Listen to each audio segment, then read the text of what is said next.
السلام علیکم ساتھیوں، آج ہم حضرت موسیٰ علیہ السلام اور ایک عبادت گزار کا زبردست واقعہ سناتے ہیں۔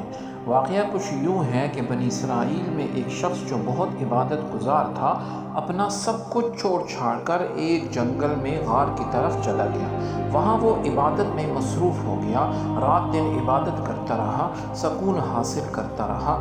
عبادت کرتے کرتے اس کے ذہن میں خیال آیا کہ میں کیوں نہ حضرت موسیٰ علیہ السلام جو یہاں سے گزرتے ہیں کوہ طور پر جاتے ہوئے ایک سوال کروں۔ جو اس کے ذہن میں یہ خیال آیا تو اگلے دن اس نے حضرت موسیٰ علیہ السلام سے سوال کیا کہ حضور، آپ اللہ رب العزت سے میرے لیے التجا کریں کہ میں یہاں سے کافی عرصے ہو چکا ہے کہ عبادت کر رہا ہوں، لیکن مجھ سے کوئی گناہ بھی نہیں ہوا، استغفار بھی کر رہا ہوں، جنت میں اپنا مقام جاننا چاہتا ہوں۔ حضرت موسیٰ علیہ السلام نے یہ سنا اور کچھ دن کے بعد واپس آئے اور پھر دیکھا تو اس کو جواب دیا۔ اس نے پوچھا، آپ علیہ السلام نے کہا کہ بھئی تم جنت کے خواب دیکھ رہے ہو اور جہنم میں تمہارا فلاں مقام ہے۔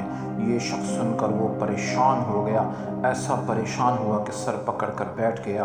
کچھ دیر تک سوچتا رہا اسی حالت میں، اور پھر اس نے سر اٹھا کر حضرت موسیٰ علیہ السلام سے کہا کہ آپ میرے لیے ایک ایسی دعا کریں اور آخری دفعہ کریں، پھر میں آپ کو تنگ نہیں کروں گا۔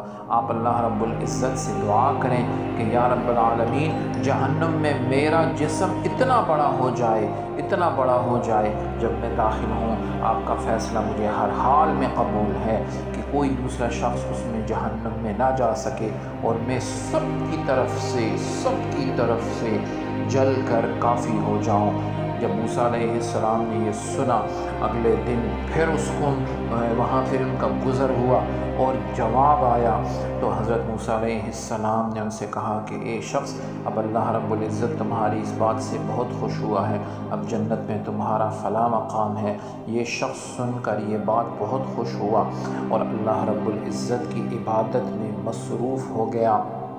اور واقعے کا بہت پیارا سبق نکلتا ہے کہ انسان کو اپنی سوچ درست رکھنی چاہیے، اپنی کامیابی نہیں بلکہ سارے جہان کی کامیابی کے لیے سوچنا چاہیے۔ ایسا شخص ہی کامیاب ہوگا دنیا اور آخرت میں، اور ایسا شخص ہی اصل سوچ رکھتا ہے۔